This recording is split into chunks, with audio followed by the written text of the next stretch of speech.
¿Qué tal? ¿Cómo están? Buenas tardes. Qué gusto poder estar con ustedes. Mi nombre es Manuel Carlos Ortega Álvarez. Soy médico, especialista en medicina del trabajo, epidemiólogo también, y tengo el honor de presidir la coordinación de salud en el trabajo. Soy el titular de esta coordinación. Y hoy estamos aquí con ustedes, muy contentos de saludarlos a todas y a todos ustedes para hablar de un tema de extremada relevancia. Un tema que de hecho ha generado muchas inquietudes, dudas, y por eso nos parece un excelente espacio precisamente para buscar aclarar todas estas dudas a través de lo que vamos a comentar, y al final daremos también un espacio para las preguntas que ustedes nos puedan estar enviando. ¿De qué vamos a hablar hoy? Vamos a hablar del reconocimiento de COVID-19 como enfermedad de trabajo. Ese es el tema que estaremos desarrollando en los próximos minutos. Y bueno, todos hemos escuchado mucho acerca de COVID, pero a lo mejor no todos hemos escuchado acerca de las enfermedades de trabajo. Y bueno, quiero decirles que las enfermedades de trabajo no son nada nuevo, ¿no? De hecho, yo comparo a las enfermedades de trabajo como pues estos aditamentos que hoy utilizamos, este equipo de protección personal, que hoy hasta un niño pequeñito conoce que hay cubrebocas, ¿no? E incluso si ya está más grandecito, a lo mejor ya hasta sabe que este es un KN95 hecho en China. Bueno, no son nuevos los cubrebocas existen desde hace mucho, mucho tiempo, al igual que las enfermedades de trabajo. Las enfermedades de trabajo prácticamente existen desde que existe el trabajo. Pero bueno, ¿qué es una enfermedad de trabajo? Fíjense que hablando en términos médico-legales, enfermedad de trabajo generalmente es algo que utilizamos especialmente para personas que trabajan en el sector formal, para trabajos formales. De ahí la importancia de la formalidad. Es decir, también las personas que trabajan en el sector informal pues, pueden desarrollar una enfermedad por causa de su trabajo, pero lo que vamos a ver a continuación no aplicaría tanto. Entonces, esto es algo que pasa a trabajadores. Así es que lo que vamos a estar hablando de aquí en adelante es algo dirigido específicamente a la población trabajadora del sector formal de México.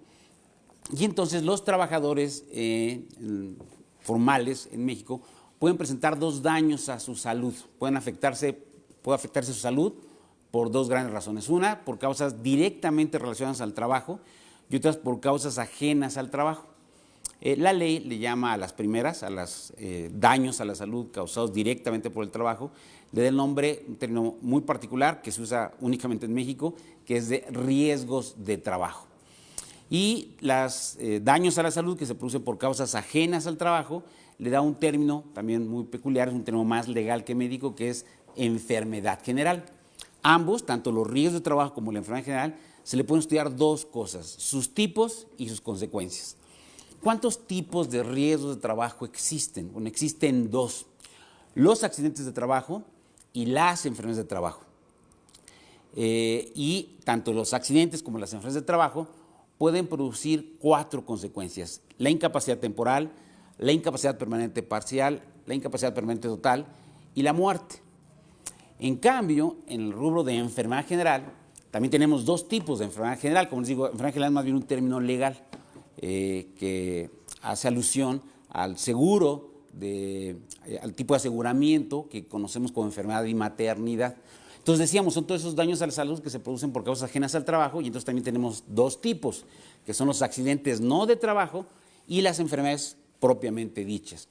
A diferencia de los riesgos de trabajo, la enfermedad general solo produce tres consecuencias: incapacidad temporal, invalidez y muerte.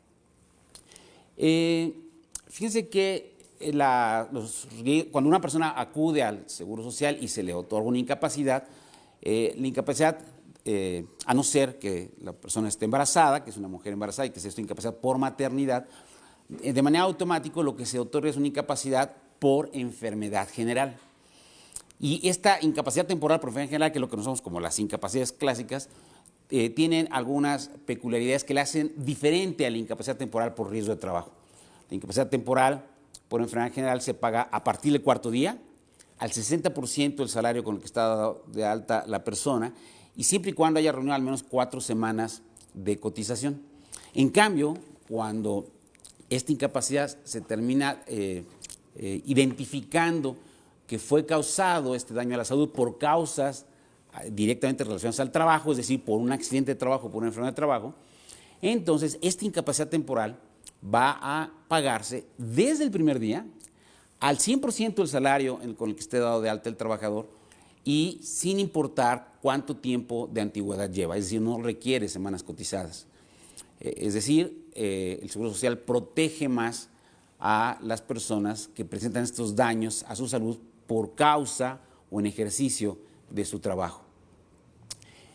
Otra cosa importante es que si después de haber presentado un riesgo de trabajo, ya sea un accidente o una enfermedad, queda una secuela, es decir, un daño, digámoslo así, permanente, o que va a durar más tiempo de lo habitual, esas secuelas se pueden compensar, de hecho se deben compensar económicamente a través de lo que conocemos como incapacidad permanente. Así es que no importa qué tan pequeña sea esa secuela, si está presente, se desarrolla una compensación. En cambio, por enfermedad general, no. Una persona puede quedar con limitaciones después de su accidente no de trabajo, de su enfermedad, y no se le va a compensar, a menos que la secuela sea tan limite tanto a la persona para trabajar, que entonces es cuando se genera esta otra consecuencia que decíamos que lleva el nombre de invalidez. Y lo mismo pasa entonces con las defunciones, ¿no? Se requieren semanas cotizadas para poder pagar una defunción y en cambio una defunción que se genera por riesgo de trabajo no requiere semanas cotizadas. Bueno, por todo esto, pues es muy importante que podamos, como se llama nuestra plática, hacer esta detección de los riesgos de trabajo en general, pero como saben, pues ahorita a lo que nos estamos enfrentando es una enfermedad muy peculiar, ¿no? Esta enfermedad lleva por nombre COVID-19 y es producto de un virus llamado SARS-CoV-2. Y esta enfermedad se transmite a través de contagios. Y estos contagios pueden desarrollarse en la vía pública, en el domicilio, pero sin duda alguna, estos contagios también pueden desarrollarse dentro del ambiente laboral, dentro del trabajo, dentro de la empresa, dentro del lugar a donde uno acude a trabajar. Y bueno, pues son justo esas enfermedades que se producen en ejercicio o con motivo del trabajo, a las que les llamamos enfermedades de trabajo, es decir, son causadas directamente por el trabajo. Y fíjense que mientras los accidentes, el tipo de accidentes, el espectro, la cantidad de diagnósticos que podemos emitir por un accidente son relativamente cortos, es decir, pocos, hablamos el más común de todos, que son las heridas, tenemos las contusiones, tenemos los esguinces, las luxaciones, las fracturas, las amputaciones, el trauma craneoencefálico, que dicho sea de paso es el diagnóstico que más defunciones genera, y las quemaduras. Es decir, en menos de 10 diagnósticos yo enumeré prácticamente el 95% de los diagnósticos que se pueden generar por un accidente de trabajo. En cambio, en el caso de las enfermedades de trabajo, nada más hablar de los grupos de enfermedades de trabajo, estamos hablando de 11 grupos de diferentes enfermedades de trabajo. Es decir, es mucho más vasto el tipo de enfermedades de trabajo que hay. Y mientras los accidentes de trabajo básicamente se producen por cuestiones que nosotros conocemos como agentes o factores de riesgo mecánicos, en cambio las enfermedades de trabajo son muchos más los factores de riesgo, también conocidos como agentes, que producen estas enfermedades de trabajo. Y entonces tenemos los físicos, tenemos los químicos, tenemos los biológicos, los psicosociales, los ergonómicos y los psicosociales. Es decir, tenemos muchos tipos de enfermedades de trabajo y muchos factores de riesgo o agentes que estando presentes en el trabajo pueden afectar la salud del trabajador. Por esto es que hablar de enfermedades de trabajo es hablar de un tema complejo, un tema que de hecho es, por así decirlo, una de las partes más importantes de una de las dos especialidades que tuve oportunidad de hacer, es decir, es uno de los temas más importantes de la medicina del trabajo. Existe, además de todo esto que les comento, definiciones muy puntuales, muy específicas para lo que es una enfermedad de trabajo.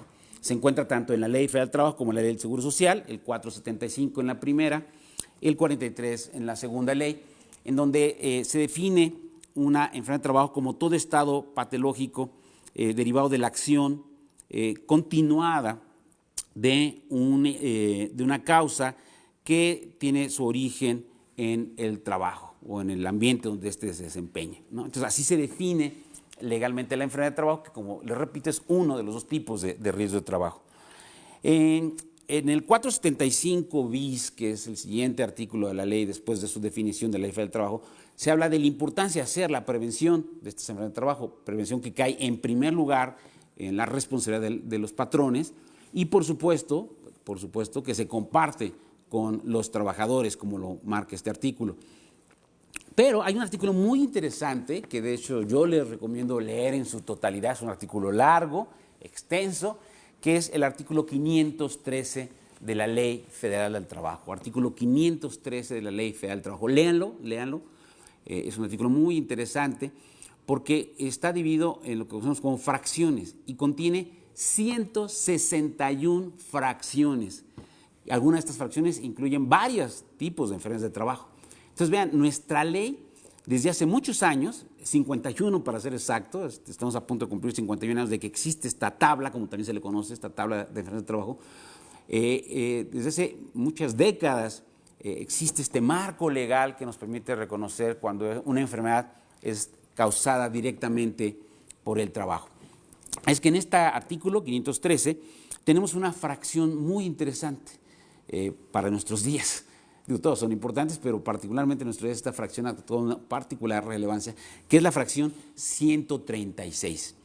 Y la fracción 136 está justo englobada en un apartado donde habla de las infecciones de trabajo, es decir, una persona puede adquirir una infección por su trabajo, en ejercicio como motivo de su trabajo, provocada por un virus, por un protozoario, pero particularmente la fracción 136 habla de las virosis. Así específicamente lo menciona, las virosis, y ahí habla de algunas virosis, algunos ejemplos de enfermedades producidas por virus que pueden ser reconocidas como trabajo, ¿no? Habla de la hepatitis, habla de la rabia, habla de otras enfermedades menos comunes.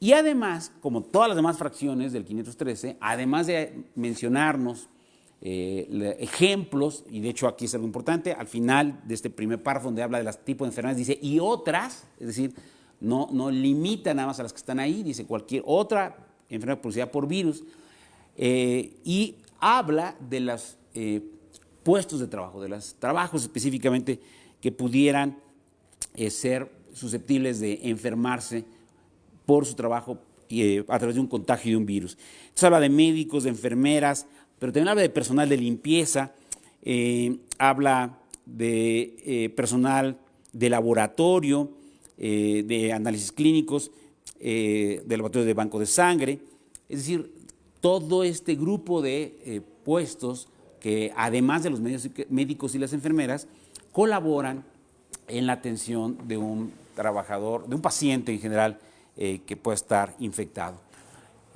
Así es que, insisto, no es nada nuevo, ya desde hace muchos años se contemplaba que las virosis, como es el caso de SARS-CoV-2, pudieran estar siendo producidas por el trabajo. Pero en esta cuestión de legislar, pues no estamos solos. La verdad es que, así como la Organización Mundial de la Salud es el organismo internacional que regula los aspectos de salud, existe un organismo paralelo, un organismo parecido, que es la Organización Internacional del Trabajo, OIT por sus siglas, OIT como le llaman algunos. Y fíjense que la OIT desde el 14 de mayo del año pasado generó un comunicado que lleva por título Práctica Estatal para abordar la infección por COVID-19 como una lesión relacionada con el trabajo. Este documento que se encuentra en línea enuncia una larga lista de países que ya para ese entonces habían legislado, se habían pronunciado respecto a la importancia de reconocer que algunos casos de COVID-19 sin duda alguna correspondían a enfermedades de trabajo. Y dentro de esta lista de países llama la atención como, y países que están en todo el mundo, ¿no? Países de América Latina como Argentina, Colombia, de habla hispana como la propia España, y otros países europeos como Alemania y otros más, en donde claramente enuncian que COVID-19 puede ser una enfermedad de trabajo, y particularmente en el caso de los trabajadores de la salud, ¿no? Del sector salud, como ya nuestro 513 lo anunciaba desde hace más de 50 años. Es que con todo este contexto legal, lo que hicimos fue darle cumplimiento a la misión del Seguro Social. La misión de nuestro querido Instituto Mexicano del Seguro Social está plasmada en el artículo 2 de esta ley del Seguro Social y habla que la misión del IMSS es garantizar el derecho a la salud. Y bueno, todo esto lo ubicamos muy bien, ¿no? Una imagen icónica del IMSS pues es esta bata blanca, pero quiero decirles que el IMSS es más, mucho más que una bata blanca. Y entonces continúa diciendo el artículo 2 de la ley del Seguro Social, la asistencia médica, la protección de los medios de subsistencia, los servicios sociales necesarios para el bienestar individual y colectivo, así como el otorgamiento de una pensión. Es decir, el IMSS, además de dar prestaciones médicas, da prestaciones económicas y da prestaciones sociales. Y en el caso de la prestación económica, pues es especialmente relevante porque es lo que permite que una persona que tiene un daño a su salud pueda proteger sus medios de subsistencia, como lo leíamos. Y dentro de la protección de medios de subsistencia, es decir, estas prestaciones económicas que el IMSS otorga, hay dos tipos de prestaciones: los subsidios y las pensiones, ¿no? Los subsidios es este pago que se hace en algunas ocasiones, además de la incapacidad temporal como una justificación para el trabajo, da lugar a un pago, el cual se le llama subsidio, o como lo dice y lo enfatiza la misión del IMSS, una pensión, es decir, un pago de por vida. Todos aspiramos a una pensión cuando estamos en un trabajo formal, que estas pensiones que se dan cuando uno cumple ciertos años de servicio y ciertos años de edad, ¿no?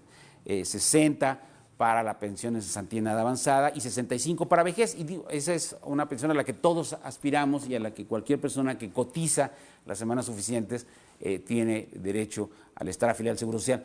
Pero también existen estas pensiones por invalidez, como decía, cuando alguien queda dañado, un trabajador queda dañado a un punto de no poder seguir desarrollando su mismo trabajo, o estas pensiones por incapacidad permanente, que decíamos son la secuela que queda después de un periodo de trabajo.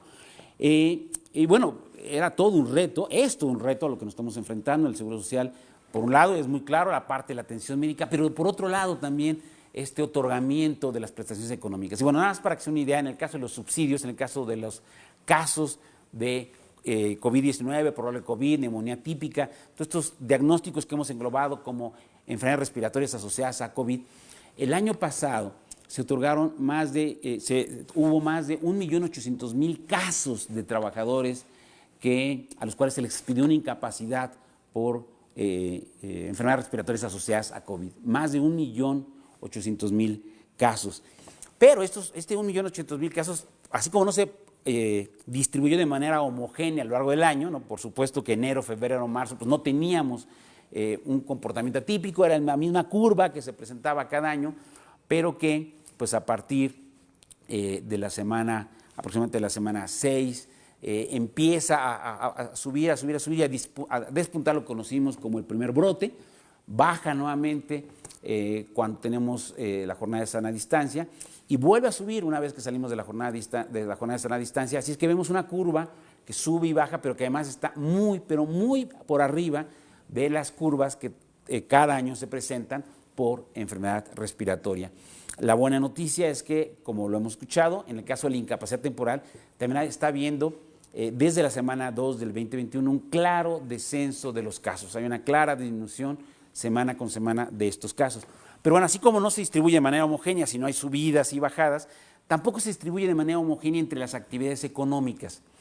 Y tenemos que hay una actividad económica que particularmente es la que menos tuvo un incremento de los casos de incapacidad temporal, y es la actividad de docencia, de la actividad educativa, ¿no? Todos los profesores de escuelas particulares, bueno, su incremento fue de 2 veces más, el más bajo de todas las actividades económicas. Y aquí hay una clara explicación, ¿no? Los profesores es una actividad económica que particularmente se ha encontrado autoconfinada y entonces al haber nulo o muy poco desplazamiento, pues las incapacidades que se otorgan son muy pocas. Sin embargo, pues ellos se pueden contagiar por otras razones diferentes al trabajo y por eso es que sí hay un incremento con respecto a los años anteriores. Sin embargo, la actividad económica de servicios sociales y comunitarios, donde se encuentran toda la atención médica, tanto institucional como del sector privado, pues es la que ha presentado el año pasado un mayor incremento en el número de casos. Para ser exactos, 764% más. ¿Esto qué significa? Que se le ha dado 7 veces más incapacidades a los trabajadores, a todos los trabajadores de esta actividad económica, y lo cual también es muy lógico, ¿no? Una persona, ya lo veíamos desde el 513, una persona que su actividad consiste en estar atendiendo a personas enfermas, por supuesto que su riesgo es mucho más alto y aquí se ve reflejado. Pero sectores como la manufactura, como la compraventa, son sectores también que tienen un porcentaje de incapacidad mayor a el resto de las actividades económicas. Pero hoy hemos desarrollado un sistema que permite incluso ver cómo se comporta la incapacidad, ya no solamente a lo largo del año, ya no solamente por sector, sino incluso empresa por empresa. Y quiero decirles que ha sido muy interesante identificar cómo empresas con la misma actividad, ¿no? Por ejemplo, compraventa, del mismo tamaño, ¿no? Por ejemplo, empresas de más de 1,000 trabajadores, como en algunas empresas sí se han presentado casos de COVID o de asociados a COVID, pero de manera aislada, ¿no? Un caso, 2 casos, 3 casos por ahí, y en cambio otras donde se presentan cientos de casos en una misma semana. Una gran cantidad de casos que se asocian en tiempo y espacio, es decir, que se ocurren al mismo tiempo, en la misma semana epidemiológica y en el mismo lugar, es decir, la misma empresa. Bueno, eso tiene un nombre en epidemiología y se llama brote.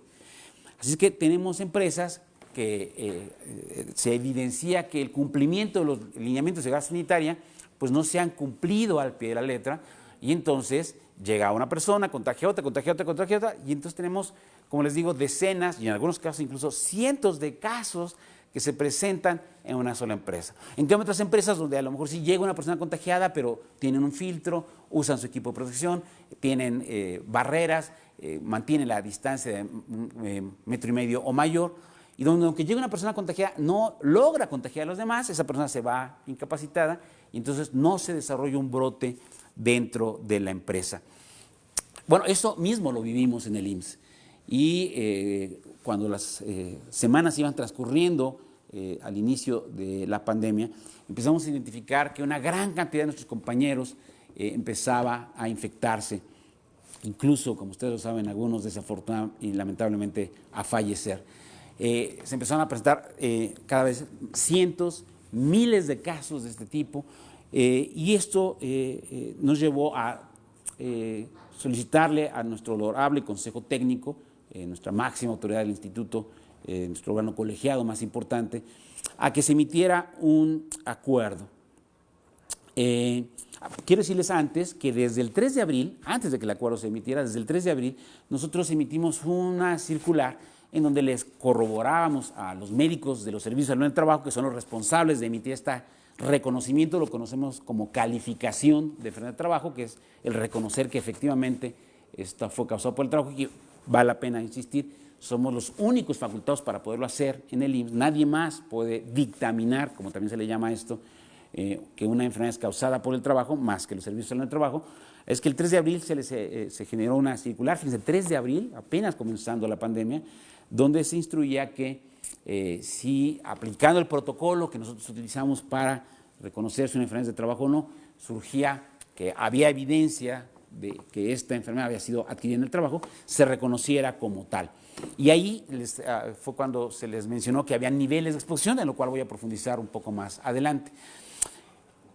Aunque existía esta circular del 3 de abril, como les comentaba, no nos dábamos abasto para reconocer la gran cantidad de casos que se estaban presentando entre el personal del propio Instituto Mexicano del Seguro Social. Así que fue cuando el Consejo Técnico, a finales de junio, aprueba este acuerdo.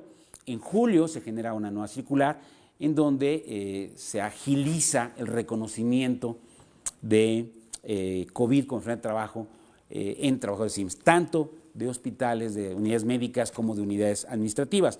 Por supuesto, buscando ser mucho más ágil aún el de los casos de los trabajadores de cualquier categoría que trabajaran en una unidad de atención médica.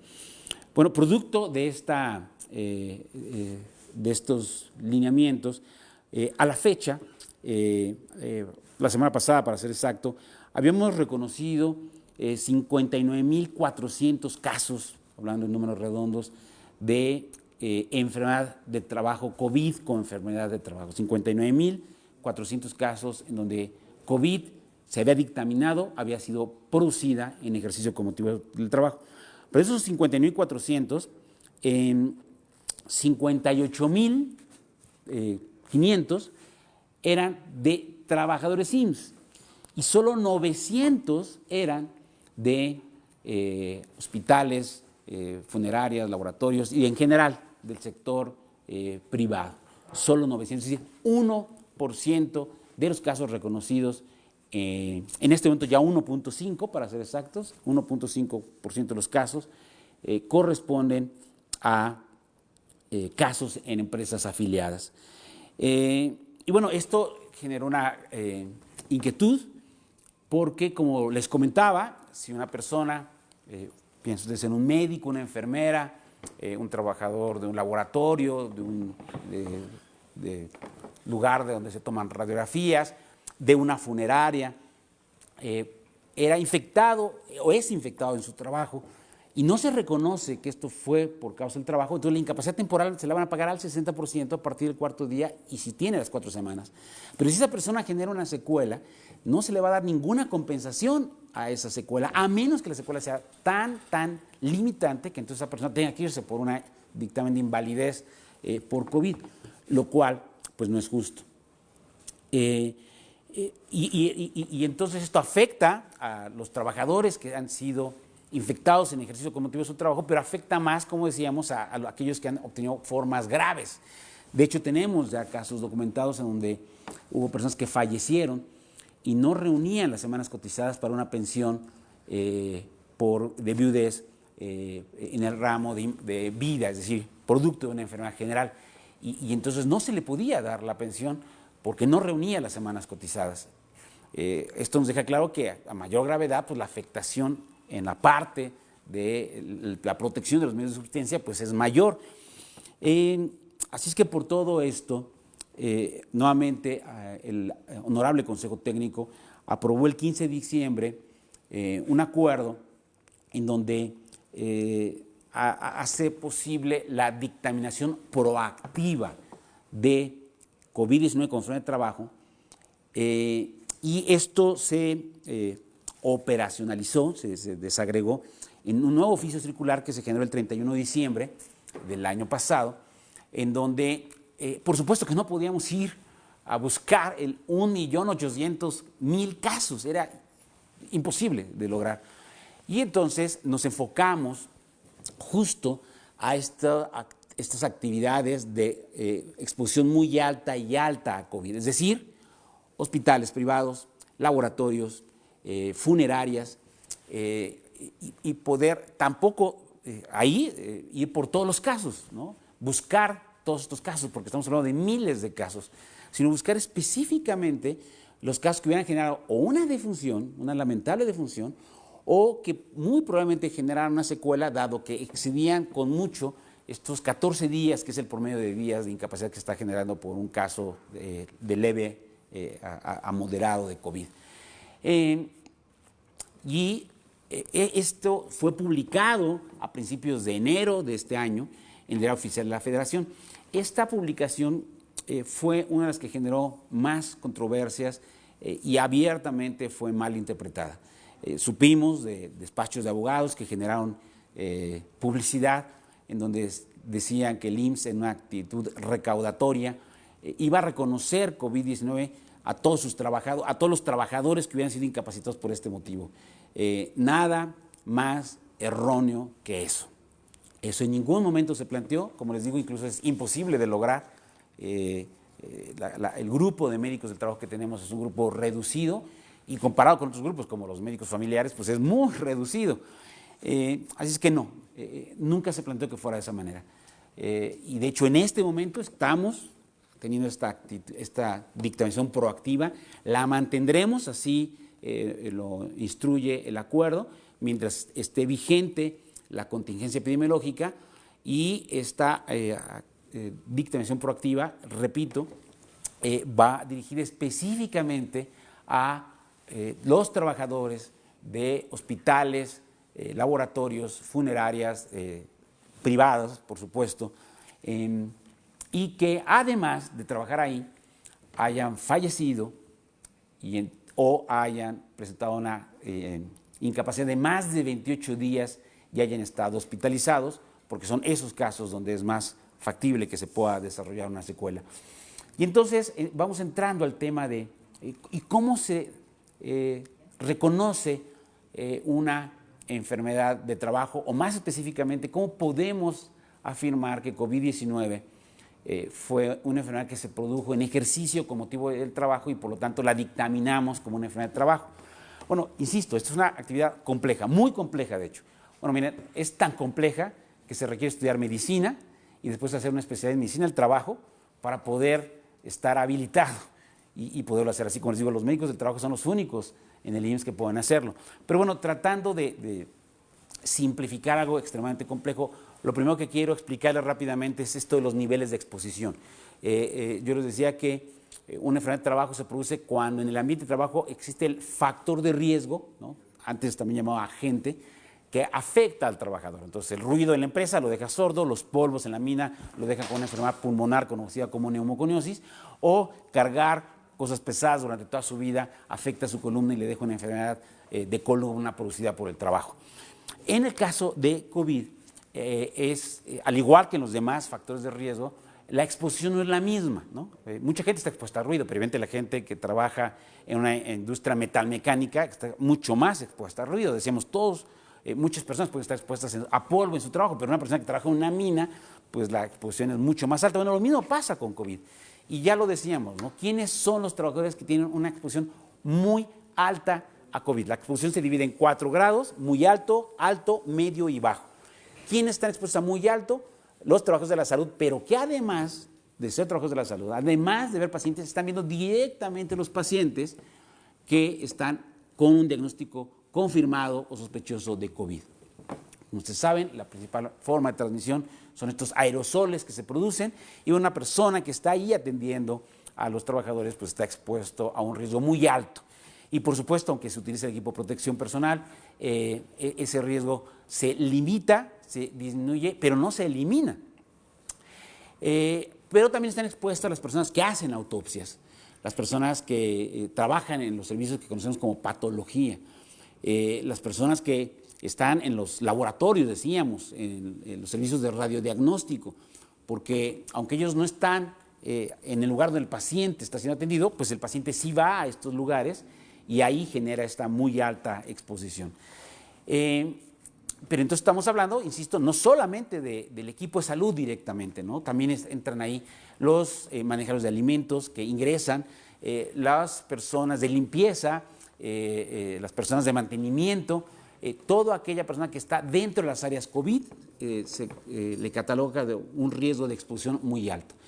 ¿Quién está en alto? En alto está, y bueno, y de hecho sea de paso, ese grupo de muy alto es el que fue vacunado en esta primera etapa de vacunación al personal de salud. ¿Quién está en nivel de exposición alto? Bueno, es todo el resto del personal médico, pero que no atiende directamente a pacientes sospechosos o confirmados de COVID, pero que sí ve pacientes. Y entonces una persona que está viendo pacientes, un médico, una enfermera, una trabajadora social, una asistente médica, alguien que está ahí en las unidades de medicina familiar en general, y hospitales no COVID, pues aunque no está en la atención directa de pacientes COVID o probable COVID, pues sí está más expuesto. Entonces ellos quedan en la categoría de alta exposición. También aquí están los que trabajan en anfiteatros, los que trabajan en funerarias y no están en contacto directo con los cadáveres. Después viene media exposición. ¿Quiénes son a los trabajadores que se considera como una exposición mediana, un mediano riesgo? Bueno, todos los trabajadores que su trabajo implica tener mucho contacto con personas, tanto con compañeros de trabajo como con clientes. Entonces, una persona que está atendiendo a una gran cantidad de clientes, evidentemente su riesgo no es tan alto como el de un médico, pero es mucho mayor que el de una persona que no atiende clientes. Entonces, ahí está el riesgo de exposición medio. ¿Quién está en un riesgo de exposición bajo?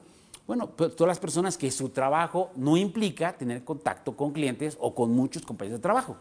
Pensemos en un despacho de abogados, un despacho de contadores, en general las actividades de oficina, pero sin embargo, aún ellos, de riesgo de exposición bajo, tienen un mayor riesgo que las personas que se quedan en casa, ¿no? Entonces, el solo hecho de salir a trabajar e ir a laborar, eso ya aumenta el riesgo. El hecho de llegar a una oficina, eso ya aumenta el riesgo, pero es una exposición baja. Bueno, todos ellos, desde el bajo hasta el muy alto, pueden desarrollar COVID como una enfermedad de trabajo. Y a todos ellos, desde bajo hasta muy alto, se les puede dictaminar. Pero el punto es que para que esto ocurra, el trabajador tiene que acudir directamente al servicio de salud del trabajo. Ya sea que el médico lo envíe, ya sea que él sospeche que su enfermedad es derivada a una exposición en el trabajo, él tiene que acudir. En el caso, por supuesto, una lamentable defunción, los deudos, los beneficiarios tienen que acudir a iniciar este trámite. Y entonces es donde nos dimos cuenta que el nivel de conocimiento de estos derechos era tan bajo que por eso, bueno, a la fecha, ya les decía, el total de enfermedades de trabajo reconocidas en este momento, empezamos con menos del 1%, ahorita ya vamos en 1.5% de todas las enfermedades de trabajo reconocidas hasta este momento han sido en trabajadores del sector privado. Así es que esto nos llevó a tomar la decisión, apoyados también en el artículo 27 del Reglamento de Prestaciones Médicas, que precisamente nos faculta para esto, ¿no? El artículo 27 habla precisamente, 27 del Reglamento de Prestaciones Médicas, habla que una enfermedad de trabajo se inicia su estudio cuando el asegurado solicita la atención médica, pero también dice que es cuando el instituto lo detecte. O sea, ahí es donde surge esta palabra que lleva parte del título de nuestra plática de hoy, detección. El Reglamento de Prestaciones Médicas del IMSS faculta al propio instituto para hacer esta detección o esta búsqueda de casos. Y es así entonces que fuimos a hacer esta búsqueda y de esta búsqueda surgieron poco más de 190 casos de lamentables defunciones en trabajadores de hospitales, funerarias, laboratorios, que hemos iniciado su dictaminación proactiva. Y en el caso de estos mismos sectores, para ser más exactos, es la actividad 8912, 9201, 9202, tres actividades que así están, corresponden a estas que he venido mencionando en nuestros reglamentos del IMSS. En estas actividades fuimos entonces identificamos más de 190 casos, 193 para ser exactos, y 1.525 casos para ser exactos, 1.525 casos de personas que habían durado más de 28 días incapacitadas y habían estado hospitalizadas. ¿En qué ha consistido o en qué está consistiendo y en qué consistirá? Porque, insisto, esto lo mantendremos durante toda la pandemia. ¿En qué consistirá y en qué estamos haciendo exactamente? ¿En qué consiste lo proactivo? Vamos, es lo que quisiera decir. Bueno, ha consistido en dos líneas de trabajo.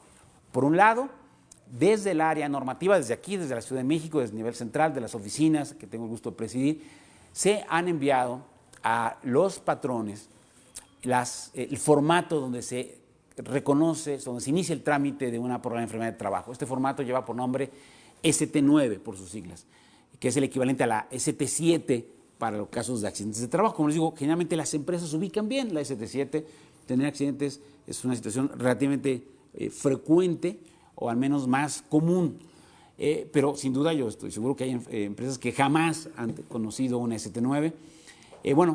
Ahora nosotros enviamos a las empresas, a estas empresas de los 193 y los más de 1.500, enviamos estos formatos ST9 con una carta pidiéndoles que llenaran ese formato ST9 y lo enviaran al Servicio Nacional del Trabajo, a donde está escrito el trabajador por el cual se les está enviando. Y particularmente les solicitamos que nos informaran si trabajaron 14 días previos al inicio de los síntomas. Esto es un dato muy importante. Fíjense que en el propio instituto hemos tenido médicos, enfermeras que se enfermaron de COVID-19 y su dictamen de calificación salió como no de trabajo. ¿Por qué? Porque fueron médicos que estaban de vacaciones, fueron médicos que estaban con una condición de vulnerabilidad y no estaban trabajando, y entonces esos casos pues se niegan, es decir, se generan como un no de trabajo, es decir, no es automático el que se dé el reconocimiento como enfermedad de trabajo. Entonces, así como lo estamos haciendo en el IMSS, así lo estamos haciendo en las empresas afiliadas, y entonces es muy importante que el patrón llene la ST9, llene el reverso de la ST9 y nos ponga ahí si trabajó o no trabajó los 14 días previos al inicio de su sintomatología. Entonces, una de las cosas que hemos hecho de manera proactiva. La otra cosa que estamos haciendo de manera proactiva es que estamos estamos localizando a los trabajadores o a sus deudos. Lo estamos haciendo vía telefónica, cuando contamos con el teléfono, tenemos un call center que está localizando telefónicamente al trabajador o a los deudos e invitándolos, al igual que los patrones, a acudir al Servicio Nacional del Trabajo para que inicien su trámite de dictaminación. Cuando no contamos con el teléfono, eso suele pasar, lo que hacemos es enviamos a través de paquetería, de un servicio privado, un mensaje para que ellos acudan. Así es que en esto está consistiendo lo proactivo, ¿no? El ir y con estos casos, insisto, no es con todos, ni siquiera es con todos los que están en estas actividades de muy alta y alta exposición, solo los lamentables fallecimientos y las probables secuelas en lo que lo estamos haciendo. Y bueno, finalmente, este es un tema pero tan importante que hemos aprovechado esta plataforma que tenemos para cursos en línea, que así se llama, cursos en línea IMSS, CLIMS por sus siglas, en donde hemos puesto una gran cantidad de cursos, les invitamos a que la visiten. Es una plataforma 24/7, esto significa que está disponible las 24 horas del día, los 7 días de la semana, de manera gratuita. Y hay un curso que acabamos de subir que así lleva por nombre, Importancia del reconocimiento de COVID-19 como enfermedad de trabajo. No duden en tomarlo, ahí explicamos con un poco más de detalle todo esto que he platicado hoy con ustedes, y sería muy importante que todos los trabajadores tuvieran este conocimiento, y por supuesto todos los empleadores. Finalmente, lo más importante es poder tomar acciones para prevenir esto. Es por eso que hemos desplegado todo un proyecto también de asesorías a las empresas. Nuestros ingenieros todos los días acuden a empresas para asesorar. Como saben, la parte de salud en el trabajo no es fiscalizadora, nosotros no sancionamos, no clausuramos, no multamos, lo que hacemos es asesorar. Hay un grupo muy importante de nuestro equipo en todo el país que está realizando estas asesorías para poder apoyar a las empresas y garantizar que estos lineamientos se están cumpliendo y así evitar este fenómeno que llamamos de brote laboral. Esto es lo que tenemos preparado para compartir con ustedes y vamos a pasar a las preguntas. Me dicen que hay varias preguntas que nos han llegado. Bueno, siempre las preguntas nos orientan para poder acotar mejor los puntos. Bueno, Fabián Hernández nos pregunta, ¿por qué solo dan 14 días de incapacidad? Bueno, no es que solo demos 14 días de incapacidad. La enfermedad, en promedio, los casos leves, incluso algunos casos moderados, salen adelante en 14 días. Es decir, pueden regresar a trabajar ya sin ser contagiosos en 14 días. Incluso hay algunos que aún en un poco menor de tiempo remite el cuadro. Como saben, también tenemos el caso de los portadores asintomáticos. Pero cuando un trabajador desarrolla un cuadro de moderado a grave, por supuesto que no son 14 días, como les decía, tenemos casos de 21 días, de un mes, de mes y medio, de 2 meses. Tenemos casos de trabajadores que han estado 3 meses incapacitados por COVID, entonces no está limitado a 14 días. Se da el número de días que se requiere para poderse recuperar. Carla Pérez hace una pregunta muy importante. ¿Qué pasa si me contagio en home office? Bueno, decíamos, definitivamente esos casos no son de trabajo. O sea, si una persona está trabajando en casa y ahí se contagia, ¿no? O se contagia en cualquier lugar, pero no está yendo a trabajar a su centro laboral, sea oficina, sea empresa, esos casos definitivamente no son causados por el trabajo, ¿no? Nos pregunta Josué Durán, si tengo secuelas, ¿puedo solicitar una indemnización? Eso es una pregunta muy importante también. Recuerden, lo primero que se requiere para poder tener una indemnización es que el padecimiento esté asociado al trabajo. Entonces, primero se requiere una calificación, un reconocimiento como sí enfermedad de trabajo, una ST9 reconocida como sí, y en caso de que haya secuelas, insisto, ya sean muy pequeñas o sean muy grandes estas secuelas, por supuesto que se pasa a un trámite adicional, que es la emisión de un dictamen que se conoce como de incapacidad permanente, que puede ir desde un porcentaje muy bajo, ¿no? 2, 3, 4, 5%, a un porcentaje muy alto, incluso una incapacidad permanente total, es decir, que ya no le permite seguir trabajando, pero lo importante es primero desarrollar el reconocimiento de COVID como enfermedad de trabajo, este trámite de calificación que se puede hacer por cualquier trabajador que lo sospeche acudiendo al Servicio Nacional del Trabajo, y solamente estos casos muy particulares del que platiqué, de manera proactiva lo estamos iniciando nosotros. Esmeralda Moral nos pregunta, en caso de defunción, ¿mi familia tiene derecho a las prestaciones de ley? Sí, de hecho, sea adquirido por el trabajo o sea adquirido fuera del trabajo, en el caso de la defunción hay esta pensión de viudez, con requisitos diferentes, si fue por el trabajo o si fue por causas ajenas al trabajo. Entonces, pero lo importante es que sí, siempre hay una protección, y lo importante es acudir a solicitar el ejercicio de esta pensión. Daniel González nos pregunta, ¿cuándo me puedo reinstalar a mi trabajo? Esto es un punto muy importante. Aquí ya no estamos hablando si es de trabajo o no. Una persona que tiene COVID, no es imprescindible que se le haga una prueba para poder regresar a trabajar. Repito, no es imprescindible que se haga una prueba para tener que regresar a trabajar. Cuando una persona ha estado los últimos días de estos 14 días que decíamos es el común, y el día 10, 11, 12, 13 está sin fiebre, está lista para regresar una vez que concluya sus 2 semanas de incapacidad. Con que la fiebre no esté presente en los últimos días es suficiente. Claro, muchas empresas han querido corroborarlo a través de una prueba, pero aquí el detalle está en que hay personas que ya no tienen fiebre, que desde hace muchos días están sin fiebre, están ya asintomáticos, pero siguen saliendo positivos. Esto es debido a que la prueba que se usa, ya sea una PCR en tiempo real o una prueba de antígeno, prueba rápida de antígeno, que por cierto es lo importante que hay que hacer, la prueba de antígeno, ¿sí? Lo que hace es detectar el material genético del virus. Entonces hay personas que siguen excretando partículas virales, es decir, ya no son infecciosos, pero por alguna razón siguen excretando y entonces siguen saliendo positivos. Pero entonces sabemos de casos donde estuvieron haciéndoles cada semana la prueba sin ser sintomáticos y no les permitieron regresar hasta que salieron negativos. Esto no es necesario. Si necesito más días de incapacidad, sigue considerando enfermedad de trabajo. No es la duración lo que produce si es una enfermedad de trabajo o no, lo que lo determina. Lo que lo determina es lo que ya explicamos y, por supuesto, de hecho, estos casos son particularmente los que más nos interesan, por la afectación que esto genera, cuando son muchos los días de incapacidad que se produce. Lo importante es, si se sospecha que esto fue producido por el trabajo, acudir al Servicio de Salud del Trabajo para iniciar su protocolo de estudio. Pues fue un verdadero placer estar con ustedes. Ojalá puedan compartir esta información. Va a quedar grabada ahí en Facebook Live, y si nos ayudan a hacer una amplia difusión de esta información, se los vamos a agradecer mucho. Fue un verdadero placer estar con ustedes. Que tengan un excelente lunes.